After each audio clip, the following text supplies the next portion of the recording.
Thibaut, French independent consultant.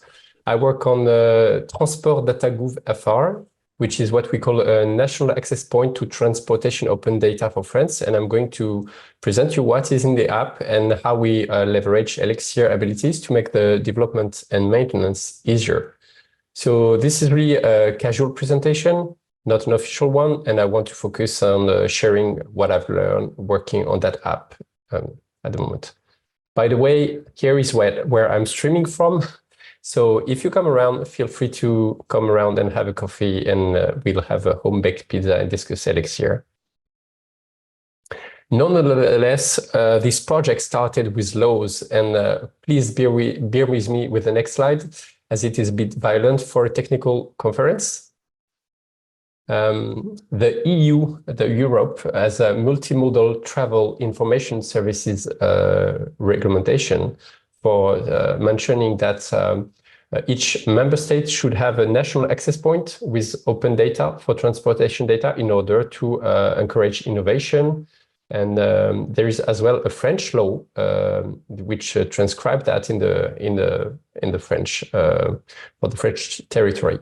So transport.data.gouv.fr is the official instance of what we call NAP, so National Access Point for France. Since I imposed legal stuff on you and I realize it can be uneasy, here is a soothing, whimsical scene depicting a cat riding a panda through a lush jungle, and I hope it will soften your day.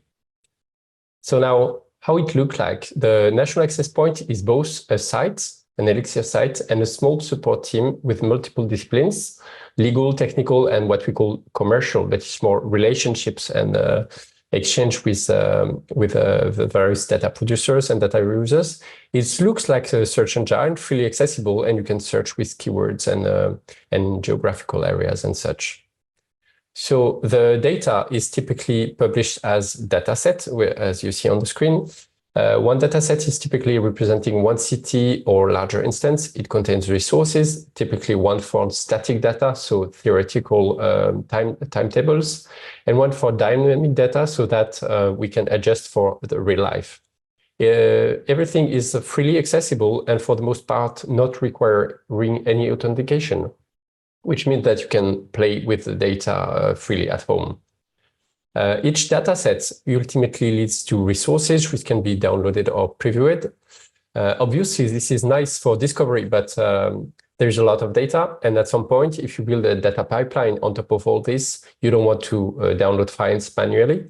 You want automation and APIs. And so we got you covered. We provide a simple API letting you enumerate the available datasets and resources, so you can integrate and automate the retrieval of the data. This uses, by the way, a nice Elixir package called Open API Specs and a Swagger, which most of you probably already know. The transport.data.gouv.fr site sits in the middle of a rich ecosystem, and we are actually in a position of trust.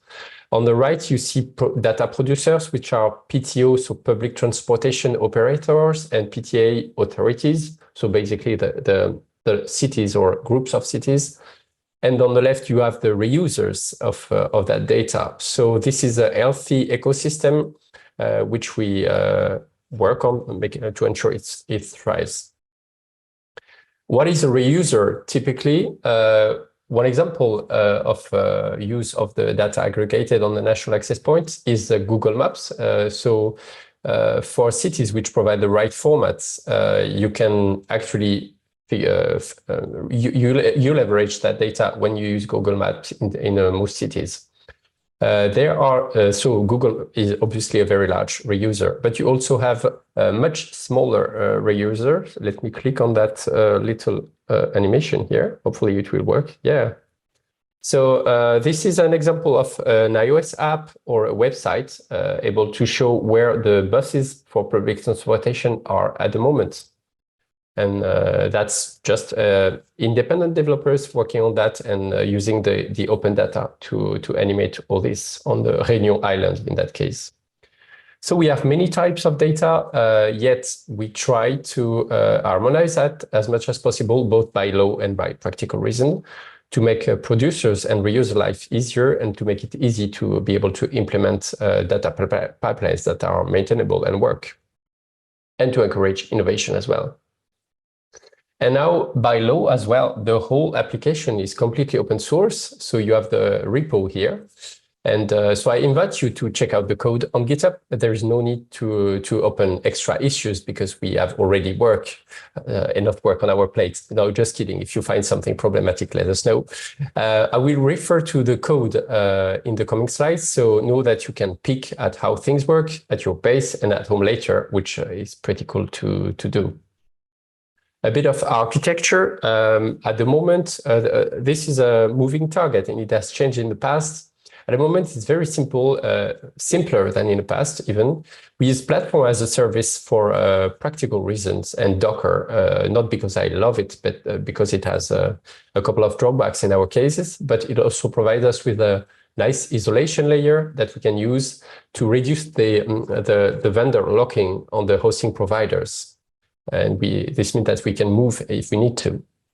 The diagram they show on the screen at the moment shows the exact architecture. So you have one prod site, so the site node, which handles the web traffic, API, and site, and all the tooling.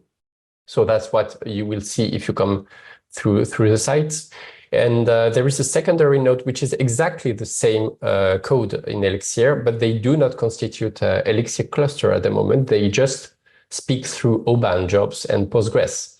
We happen also to have a Postgres replica, which is read-only, to create some reporting via Metabase, which is very, very nice. To deploy that architecture, we first build a base image in Docker. We leverage, you have the source code again, so the Dockerfile is publicly available.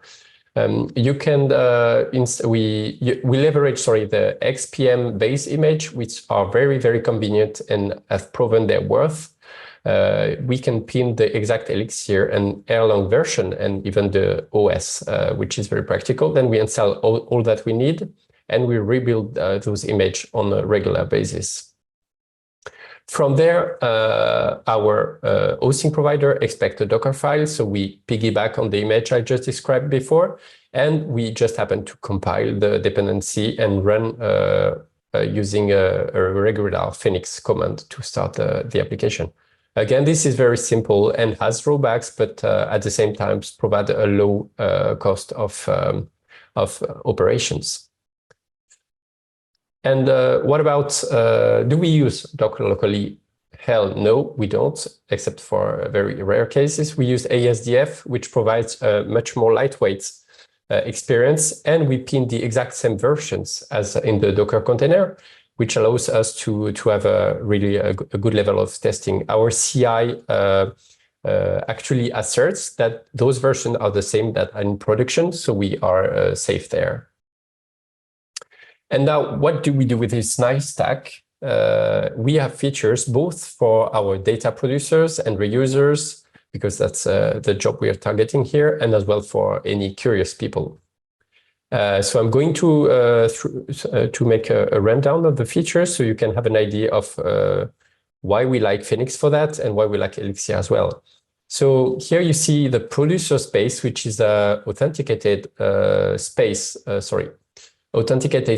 where you can actually register your datasets as a producer, change logos, and validate the resources. And my first feedback is Phoenix provides a really nice tooling here to build that interface with ease. We'll feel at home here, just like with many other framework, like Ruby on Rails or Django, whatever. So there is a really good experience here. Because we need to provide as well validation for data formats, both on demand and scheduled on a regular basis.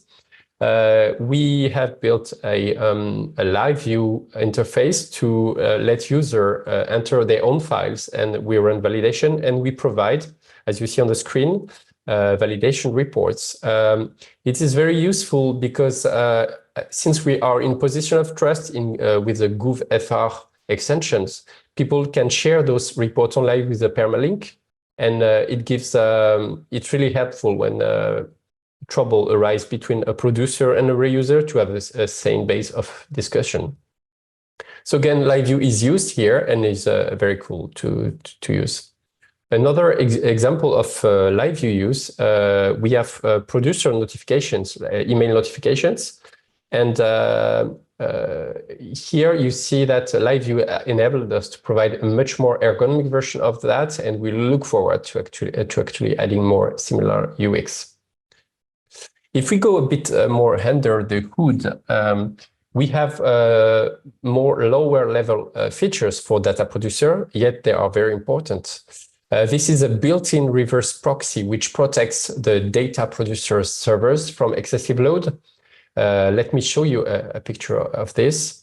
In the wild, data producers provide some real-time feeds with their own server, but cloud ops is not always at the center of their workflows and human resources and skills, and fear can arise with a legitimate reason with regard to potentially important load.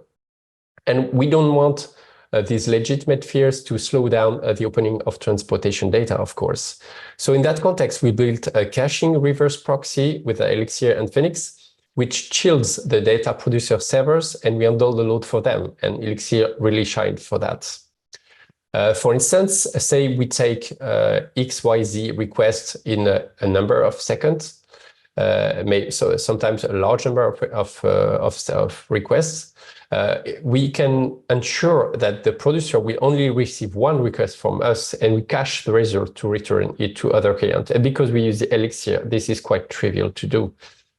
The key benefits for data producers brought by Elixir in that case is load protection first, because we can make sure that their server are less likely to melt. API keys removal, because sometimes they have legacy systems with API keys and they don't want to publish it, so we unsensitize the feed. And metrics as well, which are very important for educative purpose and to make sure they can properly size their servers in the future. How we do that with Elixir underneath? I looked at various solutions, and at the moment we use CacheX, which is an ETS-based caching library in RAM. And we actually, what happens here? Oh, sorry. How do we do that? Here, let me check. Yeah, sorry, wrong side. So we have a computation function, which is actually only calling the remote server if it's really relevant. And we trace those requests, call it internal requests via telemetry. And we also trace the external requests to what we get as a proxy. And there is a strong guarantee provided by CacheX to ensure that only one call will occur, even if 500 requests occur at the same time. So this is really natively supported and very easy to do. And again, the code is quite easy to follow, as you will see. An important part of that job is providing metrics, because it helps us explain where the data producer stands in terms of load. And this is very easy to use. So I used a simple hourly Ecto buckets with Upsert. So the bucket is incremented. With Ecto, it's really, really easy to do. And we use the on-conflict target with Postgres for that. The result is what you see on the screen as well. We have a LiveView self-refreshing metrics for not very costly to implement. So in real time, you can see the HTTP status and the load taken and the time to leave for the cache. And this is the actual LiveView markup. This is how trivial the markup is, and how it auto-updates is quite magic. So very nice to use again. The benefits of Elixir in that case is an incoming HTTP connection can safely be held for a long time, and we can handle a high number of concurrent connections. So this is really shining at the moment. And here is our growth curve. The traffic on the proxy is nonlinear, so it seems. And on other stacks, we would already be in a not so comfy place. But with Elixir, it's more heartwarming in a way. We will still have some work to do, but I'm quite confident this will be handled nicely. Another feature where Elixir really shines is the national stopped aggregation. We manage a lot of files every night, and we gather everything in a single database, which is almost 700,000 points. And we figured out how to display that on the map to provide visibility on the covered territories. In the back office, LiveView helps again because we are able to display easily a report and to have a live updating progress bar, for instance. Under the hood, technically, we use materialized views. So for each of the 12 zoom level provided by leaflets, we actually pre-compute and aggregate using Ecto, and we were able to create materialized views which leverage the queries created via Ecto, and this ensure that we can get this, which, let me find the cursor. So this is what you see on the screen if you navigate.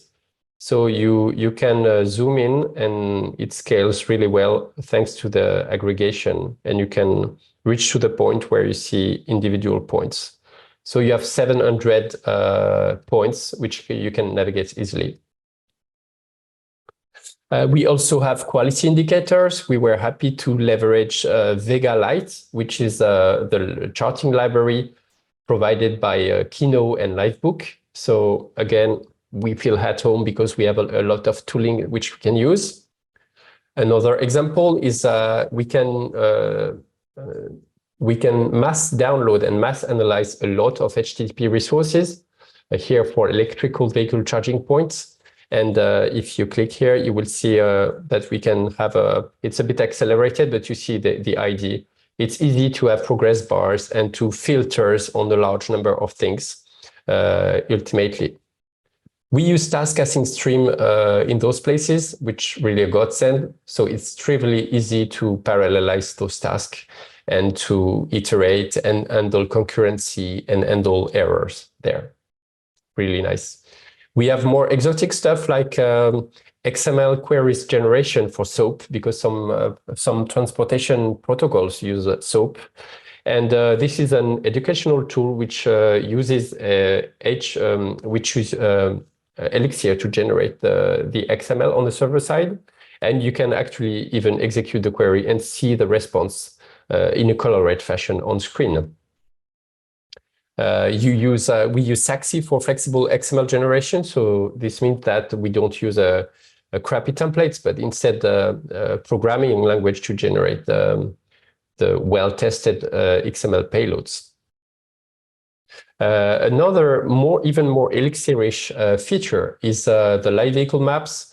So we have 80 GTFS RT real-time feeds, and here we use Phoenix presence to detect if at least one person is on the page. If there is one gen server which is going to pull continuously the 80 feeds every 10 seconds. And then we use the Phoenix broadcast and the channels to send all that data feed by feed to the client side, and DECGL on the client side to update the maps in real time. This is quite an interesting feature technically, and you can have a look at the code, and if you have questions later, please feel free to ask. But it's really an example of something that would be quite more costly and complex to implement in a lot of other stacks I've used through the years. We also use data analysis with LiveBook.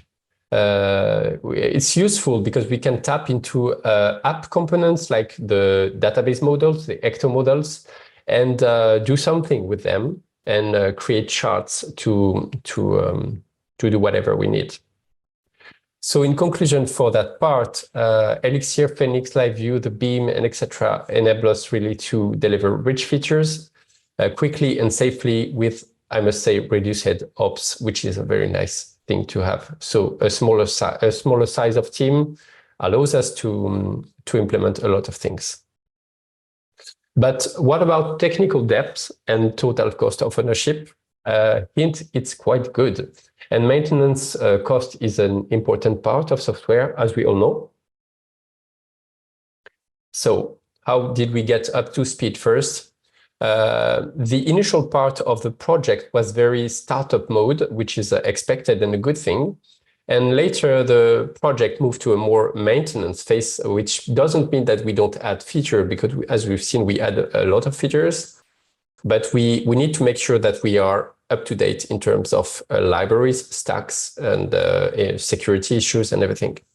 So the good news is getting up to speed was relatively easy, and we were able to move from Elixir 1.8 to 1.16 at the moment, and from OTP 21 to 25 without real serious issue.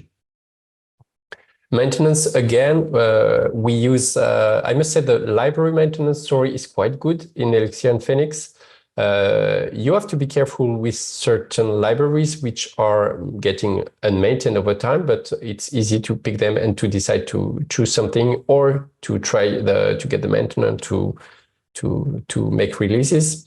We use a little script which allows to automatically generate a changelog for the whole pull request. Based on comparing mix.lock, which happened to be Elixir, actually, data.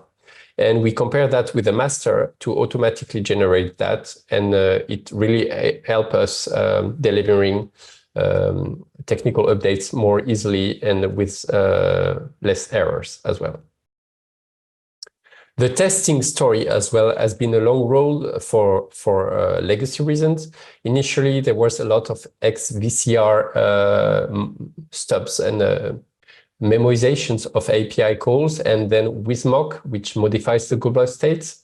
So it took quite a time to get adjusted to using more mocks and things like that to make existing code testable and tested actually. And now the coverage is quite good. And I must say that the overall, the refactoring story and the testing story is quite good once you embrace the fact that you need behaviors and mocks to make that works properly. But there is no real breakage when you move things around in Elixir most of the case compared to, for instance, Ruby. So this is very nice. LiveView is... We picked LiveView at the very beginning, and it's both good and impressive. But as we learn, and the community as a whole is learning, our patterns are heterogeneous. It's still a bit of a moving target. I don't mean LiveView itself, but even the way we use it. And I see that as a community, the Elixir community is starting to share more and more common patterns, which is a good thing. And I feel the blueprints will stabilize over time, but we will have to work to do here. Finally, mix install scripts have tremendously changed the way I develop application because I quite often, for difficult features, they start as a script which is stored in the app source code, but do not have any programmatic link to it initially. And then gradually we can start adding, you can share the app environment with the script, and you can add more dependency on top of that. And eventually, at some point, the code gets promoted to the main app. So this is really a nice way to iterate for experimental code. I must thank the whole tech team. Francis on the top right is not there anymore, but we are a team of 4 now. And I feel, by the way, that Elixir is a very good for teamwork due to the way immutable data works. And in general, it's making it easier to refactor and comprehend code in general due to the way we have a pure function and all that. So thank you to the Elixir and Phoenix teams as well, because it's really a good tool for teamwork. And that's it. If you have a question now or later, do not hesitate. I will be happy to answer. Thank you for your attention. Okay, Thibaut, thank you for your talk. I got a little bit jealous because most of us use Google for all kinds of things, but you are one of the few people who can actually say the reverse. Google is actually using your products. So that's really nice to hear. Looking at the questions in Huba, I don't see any at the moment, but I do have one for you because I know you have been involved in the Ruby community in the past and built Kiba. So what are your experiences? What are the differences between Elixir and Ruby? For example, why do you think this would be more difficult using Ruby? Yeah, that's a good question.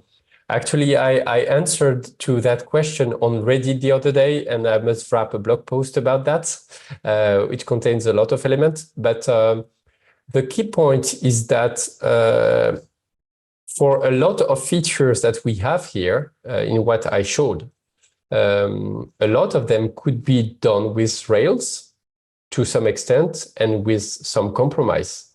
But the number of things you do not have to think about when you use Phoenix as in Elixir doing those same features is really staggering.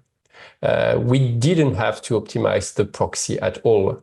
If I had to handle the same story with Ruby, the ideal at the moment would be to use Falcon, which is a new server, which uses an async mode, and it would work perfectly. But in most servers, keeping the incoming connections in Ruby is something costly for a good fundamental technical reason. So the good practices in Ruby would be don't do that and put that in a background job and stuff like that, or go evented and use event meshing, for instance, or similar tooling. And so the nice thing about Elixir in that case is we don't have to think about it at all. And as we saw, we are handling an increasing number of requests, and we didn't have to look at the scaling issue at all. As well, the LiveView thing coupled with means that we can actually reduce the boundaries. A picture I often use is that you have, when you work with Ruby, you typically often have 3 boundaries, 2 boundaries and 3 spaces.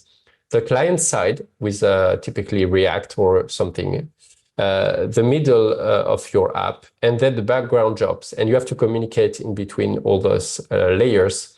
Whereas in the case of Elixir, it's a bit more like a desktop programming and everything is at the same place. And it considerably reduces the friction. So again, what I've seen here could be done with Elixir, but it's much easier really with Elixir at the moment. Okay, nice. Thank you. In the meantime, I see we have time for one question which came through Huva. The question is from Alex, stating, I used Kiba in the past, thank you, by the way, but haven't done ETL in Elixir yet. How has your experience of data processing been as compared to Ruby? I must say I miss Kiba. So I have made various attempts to port it correctly, and I don't want to rush things, but that will happen eventually. That said, Elixir comes with a lot of nice tools for data processing. Even just what you saw, the task async stream, if you need to handle a large amount, and the streaming in general, story is really, really helpful. And you can use as well pattern matching for defensive data engineering coding. And so you can already do a lot of things. But there are various tools on top of that, like Flow, GenStage, Broadway, Oban as well. So you have a lot of tooling, but I feel that a tool like Kiba will still help at some point, yeah.